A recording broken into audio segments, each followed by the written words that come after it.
সাংবাদিক বন্ধুসকল একচুৱেলি মই ছ'চিয়েল মিডিয়া তথা সংবাদ মাধ্যমত মই জানিব পাৰিছে যে মোক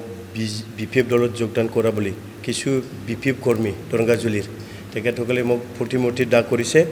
লগতে ৰাজপথত টায়াৰ জ্বলাই পেলাই তেখেতসকলে কিছু প্ৰতিবাদ সাব্যস্ত কৰিছে তো মই আচৰিত খাইছোঁ মই কোনো বিপিএফ দলৰ লগত যোগাযোগ কৰা নাই যেহেতুকে মই বিজেপি দলৰ হৈ ইয়াত দৰংগাজুলিৰ ৰাইজৰ মৰম লৈ পেলাই নিৰ্বাচন জিকিছে আৰু মই আমাৰ প্ৰদেশ বিজেপিৰ যি নিৰ্দেশ আমাৰ দিলীপ শইকীয়া ডাঙৰীয়া লগতে আমাৰ মুখ্যমন্ত্ৰী ডক্টৰ হিমন্ত বিশ্ব শৰ্মা ডাঙৰীয়া তেখেতসকলৰ নিৰ্দেশতহে মই কাম কৰিম সেইটোও হ'ব পাৰে মই ডিৰেক্টলি ক'ব খোজা নাই তেখেতসকলে কি কাৰণত এইটো আজি যিটো ধৰ্ণা কাৰ্যসূচী ল'লে মোৰ প্ৰতিমূৰ্তি দাগ কৰিলে ৰাজপথত টায়াৰ জ্বলালে এইবোৰ মই আচৰিত খাইছোঁ মই কোনো বিপিএফ দলৰ লগত যোগাযোগ কৰা নাই মোৰ এটা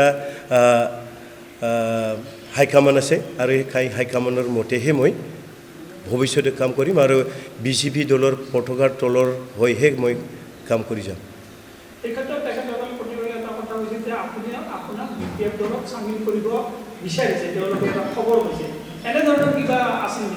মই যোগাযোগেই কৰা নাই কেনেকৈ চামিলৰ কথা আহিল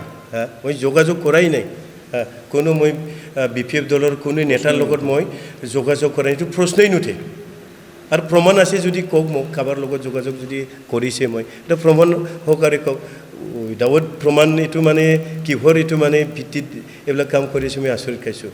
মই অনুৰোধ কৰিব বিচাৰিছোঁ দৰংগাজুলি বাকী তথা তামোলপুৰ বাকী ৰাইজক যে